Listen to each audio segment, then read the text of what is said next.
Hello and welcome to your show. I am your host, Lungu and I'm standing in for Mpoteli. Today marks 52 years since Zambia gained independence from Britain in 1964.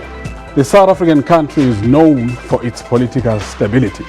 It has installed 6 presidents through peaceful elections since 24 October 1964. What time is it? It's question time.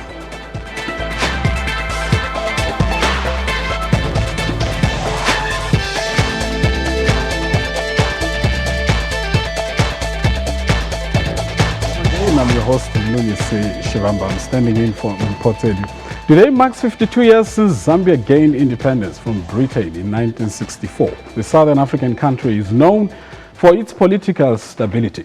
It has installed 6 presidents through peaceful elections since 24 October 1964. The country held its elections in August and Mr. Edgar Lungu was elected president. The United Party for National Development leader Hakainde Hichilema approached the courts amid allegations of vote rigging. Zambia's economy is struggling following plummeting copper prices. The country began talks with the International Monetary Fund in March about a potential aid package. This in the wake of high spending on infrastructure projects, severe drought, as well as emergency electricity imports. A reminder that we are live, therefore you can call us and air your views.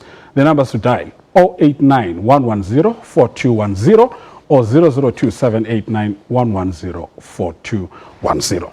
And my guests are His Excellency Emmanuel Mwamba, Zambia's High Commissioner to South Africa. Your Excellency, welcome to the program. Thank you for joining us. Thank you very much and good evening. We're celebrating 52 years, Zambia's independence. What does it mean to the people of Zambia? Well, first of all, it was a bitter fight against colonialism, a bitter fight against racism, a bitter fight against minority rule.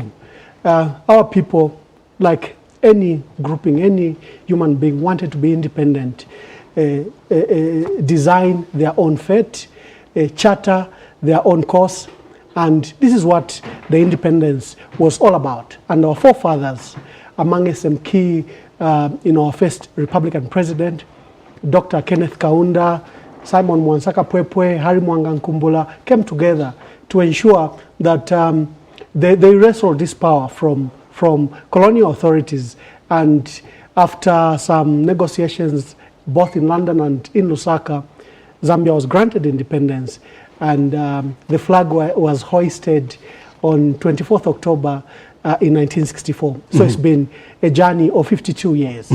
Now, the opposition party leader, Mr. Hichilema, called for the boycott of the celebration. How did it go? Do you have information from back at home? Yes, of course. It is folly to boycott a national event like that. That's not a partisan matter. The event has been graced by His Excellency President Kaguta Museveni from Uganda. Is the guest of honor at celebrations at the Freedom Park and at State House today. National celebrations like the independence transcend partisan a narrow interest. So it would be folly for any Zambian not to celebrate this day. So if the opposition leader chose to stay away from the process, I think Zambians will judge him very harshly because they hold the achievement and attainment of independence very dearly, and they know what it has brought. You don't think perhaps there might be stuff that's forcing them to call for a boycott of such a national event? We are coming from a national election. Zambia has held very successive elections in the past, and the last election that you referred to in your intro that occurred on 11th August 2016, I think were monitored by SADC, by the AU observer missions, by the EU, and by many non-governmental organizations. And the broad outcome and outline and view of that election was that it was free, fair, and it was held in an atmosphere conducive to state that the election was free and fair. If there are any dispute, if there are any issues, I think our jurisdiction does allow for a court process. And the opposition leader had an opportunity to go to court. The new constitution spells out that you have 7 days to file in. They use that 7 days. Then it also spells out that you have to argue your case within a period of 14 days. And they had that 14 days. At the end of that process, the Constitutional Court ruled that President Edgar Lungu was properly elected and was validly elected. Okay, we'll talk about the Constitutional Court issues, but Zambia, it's one of the 4 countries in the continent that changed ruling parties. This is actually a great achievement, but how do you manage to carry out such a smooth transitions? First of all, we just backtrack a little. When we became independent, we were among the first few African countries that had gotten independence in the 60s. Our celebrations was short-lived because we recognized that our neighboring states were not independent. Angola, Mozambique, Namibia, Botswana, Zimbabwe, and South Africa were not independent. So our celebrations were cut short because our forefathers, President Kaunda and his fellow colleagues, held it that if other national states, if other African people were not independent, we were not independent. So you saw that Lusaka immediately became the hub for all liberation movements and liberation struggle. So, for example, the ANC was headquartered in Lusaka. The Mkonto Wesizwe was headquartered in Lusaka. Swapo from Namibia was headquartered in Lusaka. Frelimo from Mozambique. You name all of them, they were in Lusaka. And our President Kaunda, then offered this sanctuary, offered this refuge, offered this support. So we could be independent for the last 52 years, but we count ourselves that we were only independent as far as the last state was independent, which we're glad to pronounce that South Africa became independent but Your in Excellency, 1994. You seem to have sort of disappeared on the SADC platform. You correctly pointed out Zambia led the liberation movement in generally the SADC countries. But what happened? We don't see the president on the African platform preaching Pan-Africanism as the founding father of Zambia, Dr. Kaunda, as you pointed out. I think we've had the successive sets of government in rapid succession. Just the last 26 years, we've had 5 presidents other than Dr. Kaunda. They've done their bits, they've done their part. Dr. Frederick Chiluba, you know him very well as a pioneer of freedom and democracy in Africa, was very instrumental in Pan-Africanism and in participating in the continent. So did we have President Levi Mwanawasa. He was also very vocal on SADC issues of good governance, issues of corruption. We had President Rupia Banda, who himself was a diplomat of eloquence and standing, and when he became president, he again thrust Zambia on the international scene. We had Mr. Michael Sata, who doesn't know Mr. Michael Sata in Africa. He also thrust himself very well. And from 2015, we've had now President Edgar Lungu. He's also done very well. He's participating on SADC activities. Just last week, we were in Madagascar. He was one of the few presidents that was at the COMESA meeting. And COMESA is a 19-member bloc country. Well, so you can see that Zambia is still playing a vital role. Well and good, Your Excellency. But what does Zambia has to show for all this list of achievements of political transitions? Smooth for that matter. We acknowledge that. But what does Zambia has to show today? First of all, it's not easy to change government. For example, an opposition party win an election and the current leader hands over power to an opposition leader who has won elections. It has happened in Zambia twice. Dr. Chiluba beat an incumbent, Dr. Kaunda. And Dr. Kaunda was such a respected statesman in Africa and in the world. But what do Zambians have to show for all this change in power and so on? What do they have to show? Are you proud of Zambia today? Oh, yes, yes. What are you proud of? First of all, the values that we bring to the world, they might not be quantified in monetary terms, but the values of peace, the values of stability, these are what propels, for example, investment. This is what propels development. This is what helps a country not to have a disruptive process. So the values are very immense. Few countries in the whole world can boast what Zambia does have. Well, when we come to discuss the economics, we will discuss economics. But we value our peace. We value the stability that it brings forth. Even when there's a heavily contested election, like the past elections, Zambians still go to elections peacefully.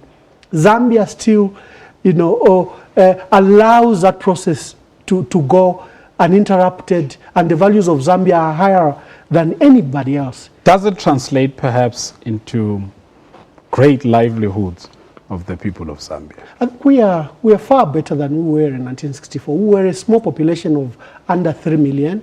We are now 15.2 million people. The country then was just pockets of urbanization. It was just the copper belt where our copper mines are and Lusaka. But now there's rapid urbanization transcending from Livingstone across the country up to Solwezi and across the line of rail, up to Nakonde. You see that Zambians have moved. We had, by 1990, our economy was a small economy of $1 billion, our GDP. But now it's a 30 billion GDP economy. The lives of our people have also gone up, gone very well. Of course, it doesn't mean that the poor are not with us. Our poverty levels, average across Africa, is 76, 80%. In Zambia, it's now 54%. So it's not that we are at our ideal place, but we are getting there. If we've averaged our poverty levels at 54%, the middle class is growing, you can see that this is a country going forward. Okay, excellent. So we'll be back with more. A reminder that you can call us and air your views on the following numbers: 089-110-4210 or 002-789-110-4210, or tweet us your comments. Question time. We'll be right back. Please don't go away.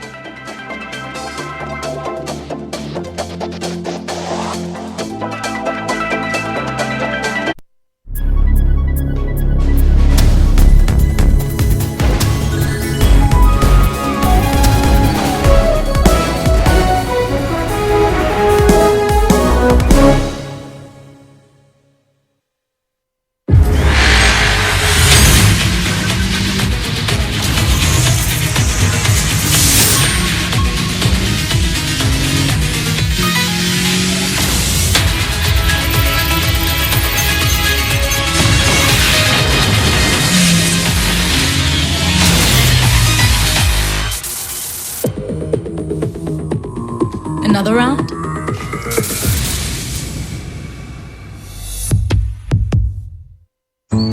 When we were little, life felt big, with something new to discover around every corner. Yet somehow, living small became the norm, until we remember how great living big really is. At Macro, we're still big on being big. Big on convenience, experience, range, and savings. Big on the moments that matter. Rediscover how beautiful it is to be big on life.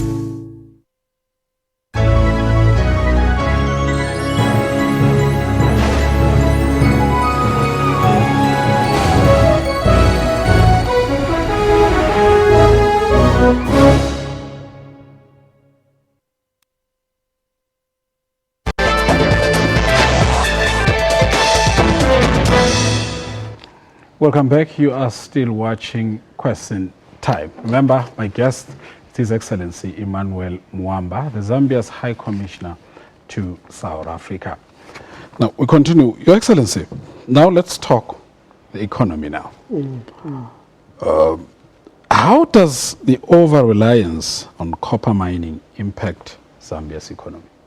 It does negatively. For example, we've had the slump in commodity prices, including copper and cobalt, which is our main export. And our country has suffered a knock because the copper prices fell from, prices of up to $9,000, and they started hovering to around $5,000 a ton. That has an effect, a net effect on the people the mine houses that run the copper mines. They had to retrench some workers, reduce on their investment. It does impact negatively. It is for this reason that Zambia joins Africa. Many parts of Africa are commodity-driven economies, and we want now to diversify our economy. Okay. We have 40% of water in SADC is in Zambia. Okay, I beg your pardon, Your Excellency. We have Courage on the line. Courage, welcome to Question Time. Hello, welcome. Thank you. Thank you. Please go ahead. Yes. Hello?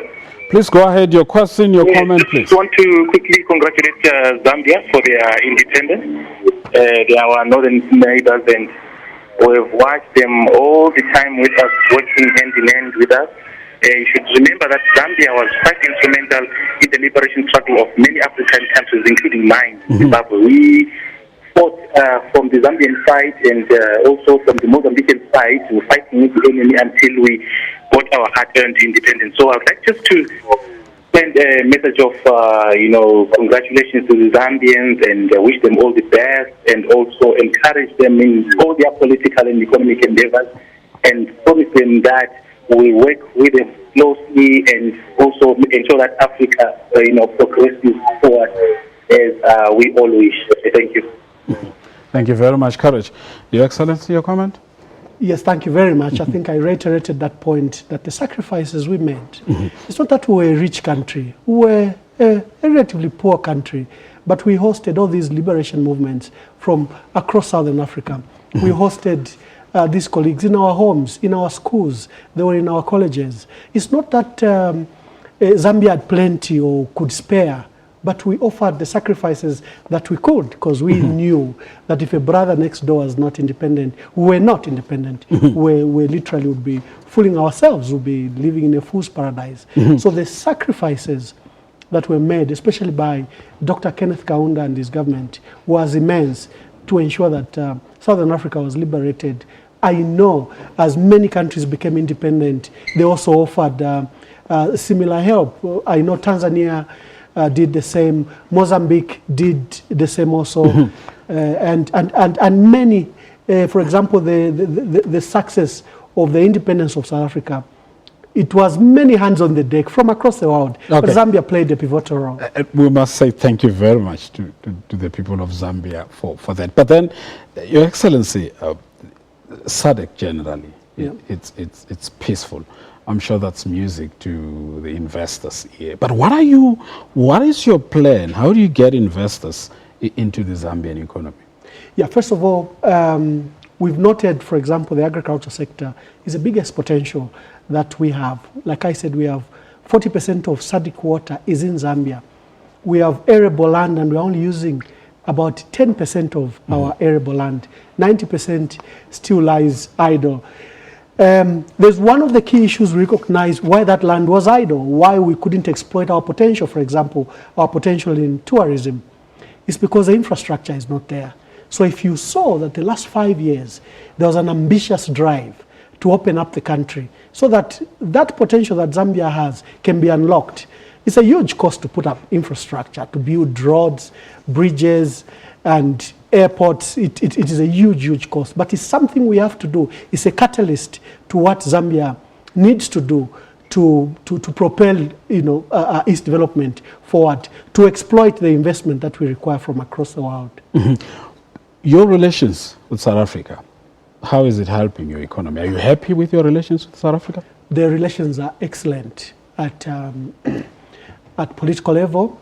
I think His Excellency the President Jacob Zuma, has invited his brother, President Edgar Lungu, for a state's visit in December. 80% of our foreign investment is from South Africa. So if you see the shopping malls, the shops, the business and support infrastructure for the mines, for example, comes from South Africa. Our trade relations is also very, very good and very big. South Africa is one of our biggest trading partner, although it is skewed the other way around. We are exporting very little into the South African economy. How is it skewed, Your Excellency? Because South Africa is exporting into Zambia much more than we are exporting into the South African You're not economy. happy, obviously. Of course, we have to balance a trade. And it's a mutual relationship. We have to work on many things. For example, if ShopRite is in our country, we are persuading them to allow as many local products as possible. Let our farmers supply that tomato, that onion. What are you saying, Your Excellency? Is South Africa playing big brother here? Only, yes, it does. It does. Because if you look at the volumes of trade, it's wonderful, but it's one-sided. So we are working, we have formed what we call the Zambia South Africa Business Council to reach out to these industries and investment that is from South Africa into our country, because we recognize that the directors or owners are here. It is easier for us to reach them out and, for example, say, why don't you allow our farmers to supply tomato into your shops? Does it have to come from South Africa? It is just an equitable relationship so that the investor is looked at in a positive light. So it is not looked at as an investor, but as an investor. Is that what will make the discussion between the president during his state visit? I know His Excellency, the President Edgar Lungu, raised this matter. We welcome the investment. It is very good, but we need to balance up the trade. There's something, again, that the South African government did for us. We persuaded them, just when I arrived last year, we noted that our honey from the northwest of our country was banned here in South Africa. They said there was some disease or something like that, which weren't true. We presented our case to the Ministry of Agriculture and they evaluated it. And our honey, which is one of the best in the world, it's choice honey, that ban has since been lifted and we are now exporting into South Africa. So you can see that our engagement, our positive relationship is helping, and slowly we are getting there. Then the issues of agriculture, are you working with South Africa? I see you asking them to come and assist. Yes, of course. We want to exploit the potential in agriculture, and we notice that we have some of the biggest agriculture, farmers in Africa. They are based here, and sometimes the environment here is not very friendly. You are suffering from some of the worst drought, although we might have it. And Zambia does offer us a good alternative. But again, it has to be an equitable relationship. We are encouraging outgrower scheme where a farmer comes, and grows whatever he wishes to grow. With the people around him, the old days of one single farmer coming and getting large tracts of land is all gone. But there's a positive manner in which you can use the big farmer to propel the small farmer. So we have models that we are working with. And we are relying on farmers like the ones from South Africa, who can exploit our climate. Is one of the best in the world, our land and our waters, and live harmoniously with our people. Thank you, Your Excellency. That is question time. We're coming back just after this. Oh, I see. Time is that's a wrap. Thank you very much. I still wanted to talk to you, Your Excellency. I thought maybe we still have more time to talk. A big thank you to my guests and for you at home for watching. Thank you very much. Let's join us again tomorrow. Thank you. Good evening.